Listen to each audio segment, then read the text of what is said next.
I'm Alex Hirsch, the creator of Gravity Falls. Hey, I'm Mike Rianda. I was the creative director. Hi, I'm Rob Renzetti. I was the supervising producer. The best supervising producer ever. I have to say. This is the first episode we have Rob on, and like Hello. Robbie.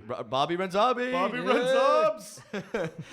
Me, Mike, and Rob sort of constituted the kind of brain trust of the series for many of the long late night hours working in animatics.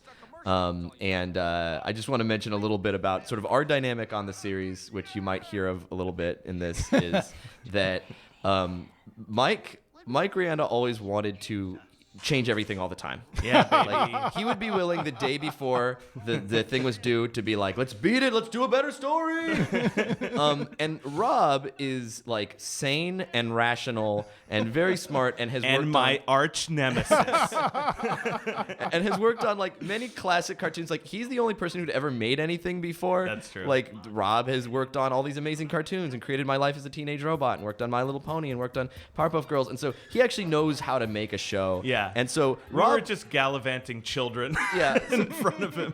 So Rob would be, Mike would be like, let's change everything. And Rob would be like, whoa. This is a production. How about let's be a little bit more conservative, but let's be tactical with our adjustments so that we're both fixing the episode, but also not like destroying everyone's lives. And I was always sort of someone in between. Like, Yeah. I shared Mike's insanity and like pressure for perfection and Rob's like pragmatism and like logical left brain way of thinking. Well, because And- at some point you need to make a show. yeah, at some point a show needs to be made. So they were kind of like the angel and the devil on my shoulder, depending on the argument. But like, I always found like, if me and Mike agree and Rob disagrees, I'm gonna do it. If me and Rob agree and Mike disagrees, I'm gonna do it. If Rob and Mike agree on something that I disagree on, I'm gonna like take a second thought of it. Like, there was I had like a flow chart of decision making. Yeah. And if where I'm we like, all agreed, it was perfect. Oh, if we yeah. all agreed there was no voice in the studio that could stop us, That's this right. idea is going in. Yeah. And it's nice to get the band back together. It's Yeah, been, baby. It's been a long time. It's So very useful. To hand have the that rocks to kind of- Mabel. Let's actually Hey, talk about the episode. it's This an was episode. The first episode. This is the first episode. The point of this with Gideon. The point of this episode was to introduce Gideon, who. The entire origin of Gideon came from a postcard my mom sent me while I was developing the series. You can Google it. There's this little child. I don't know if it's an urban legend or if it was real, but it was a child preacher named Larry Larrymore. It's very disturbing. And it's this hilarious picture of this doughy little kid holding a Bible, wearing a blue suit, and it was God. such a funny image. And she was like, "Oh, maybe some idea for your show," and I was like, "That's the villain." Yeah. I didn't know that your mom said, sent that to you. "I've That's got a amazing. message." Yeah, That is amazing. The moment I saw that image, I was like, that is so fitting with the spirit of the show. This Oh, yeah. idea of tourist attractions, roadside attractions, this thing that feels like it's from an old postcard. And just the idea of Stan, who I was in the process of inventing as just this super grumpy, in control character. The idea of him getting foiled left and right by this little. Yes. Well, look at him. Look at he's delightful. Yeah, like He is delightful. that was just it cracked me up, and it seemed like he'd be a longtime rival, and we were trying to come up with a story around him.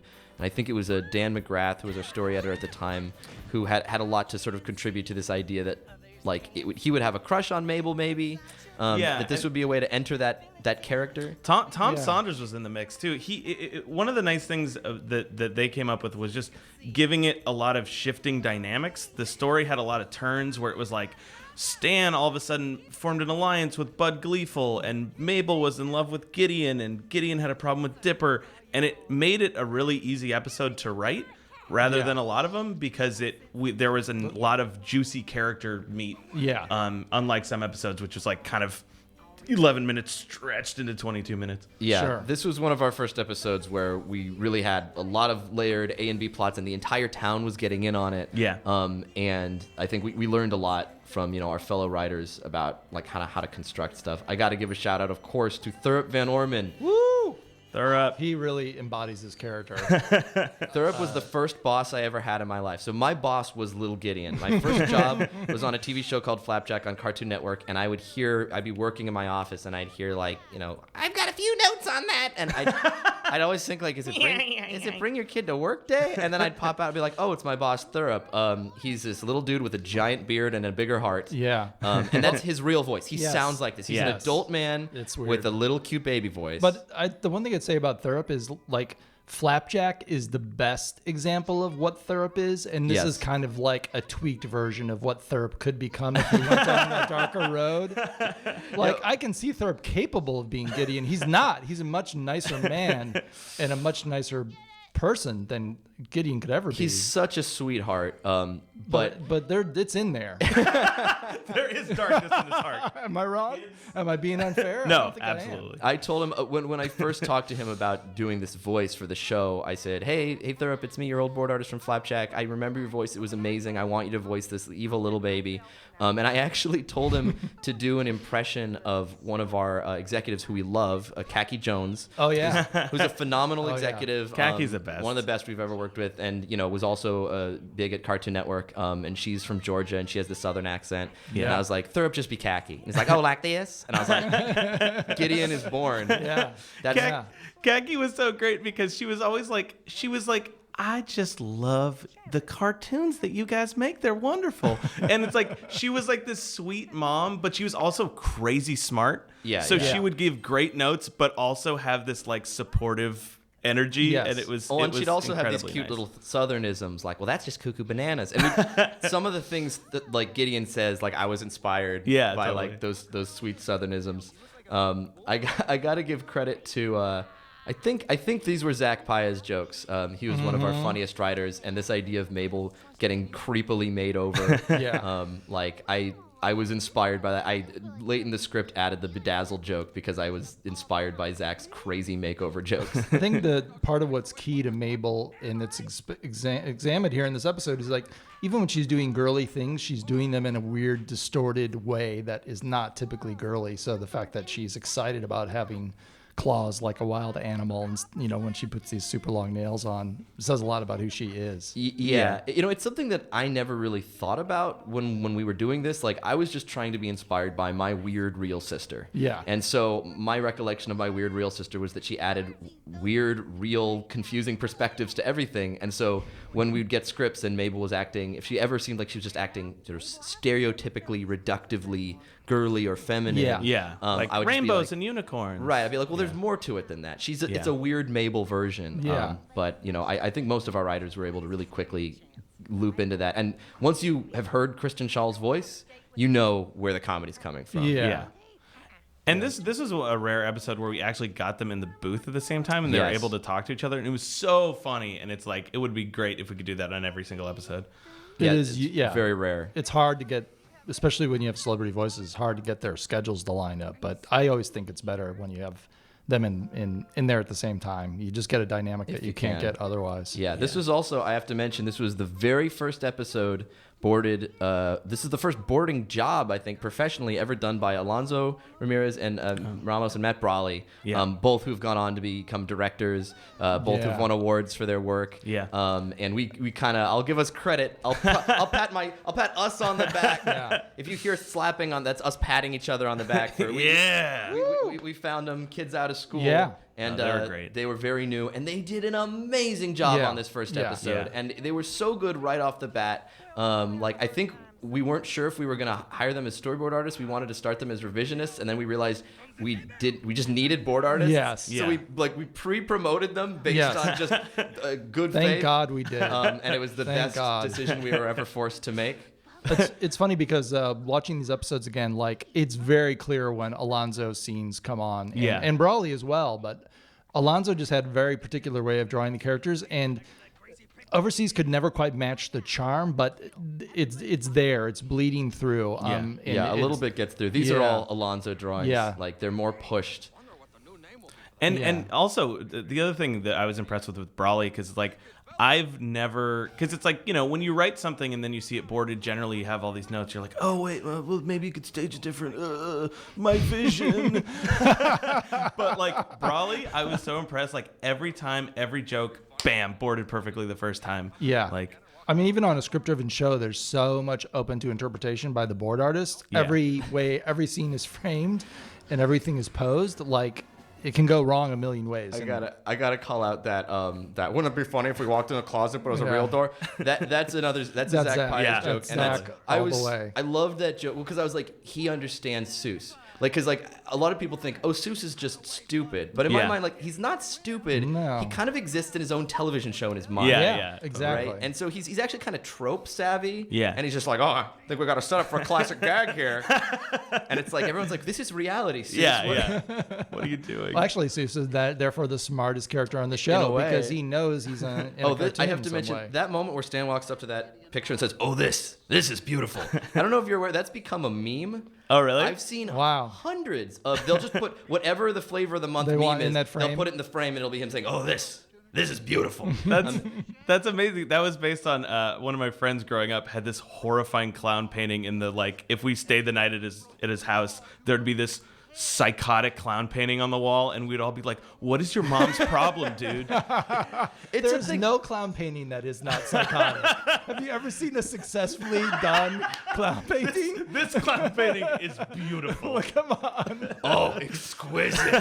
Look at the tears on his bulbous grease-painted face. I'm not someone who thinks like clowns are inherently creepy or clowns are incredibly funny That all the opinion's time. wrong. They are. Well, see, yes, I know people hold that opinion, but like.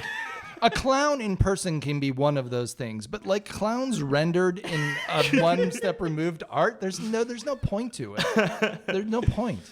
This is me doing I was before this on a Disney show called Fish Hooks, where I did the voice of a teenage clam named Clamantha. I thought you were about to say this is me doing my Iago.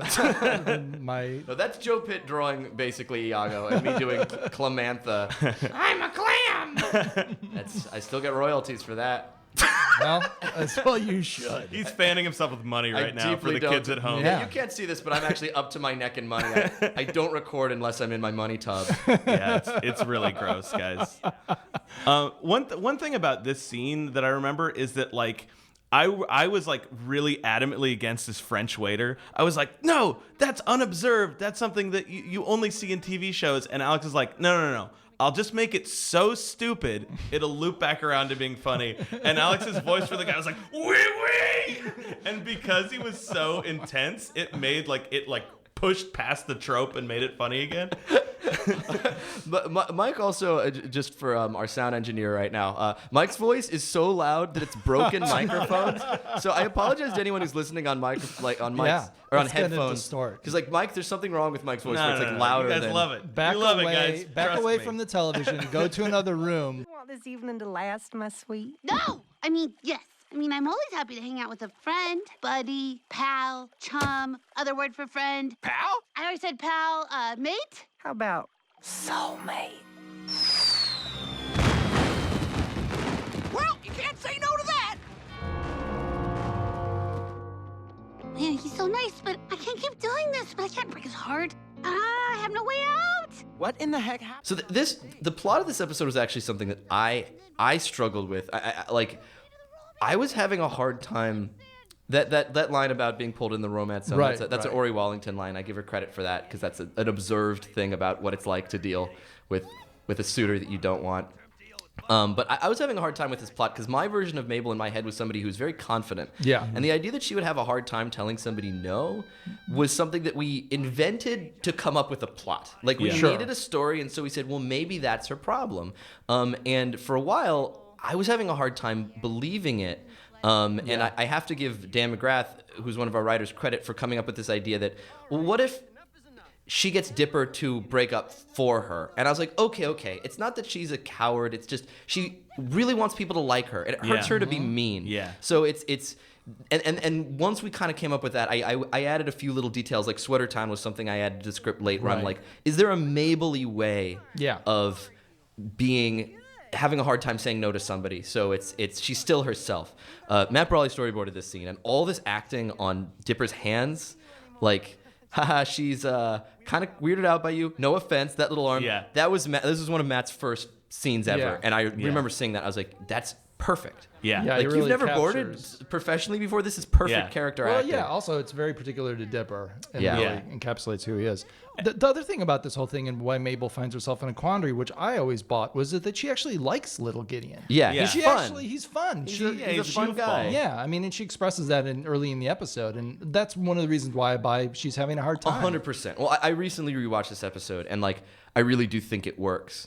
But it took some work getting there. Oh, where yeah. It was like Yeah. it's not just that because she's not unconfident. Yeah. But she wants to be loved, and she has a big heart. Well, that you run across this problem in any show where the most confident character, the character that seems to know who they are and has no problem living in the world as they are, regardless of what the world thinks Now of you them. got to give them a conflict. Yeah, it's really hard for those to build Arc stories them. around those characters when all of a sudden they lose that. Like, Yeah. why did they lose it? Why did they lose the confidence that just seems to be such a part of their personality? You need an in-character way to do it. I've talked in other episodes about end act images. We try to start and end any act when we can with something that tells you the whole story, particularly if you can cut on something that in one image tells you what's going to happen next. Yeah.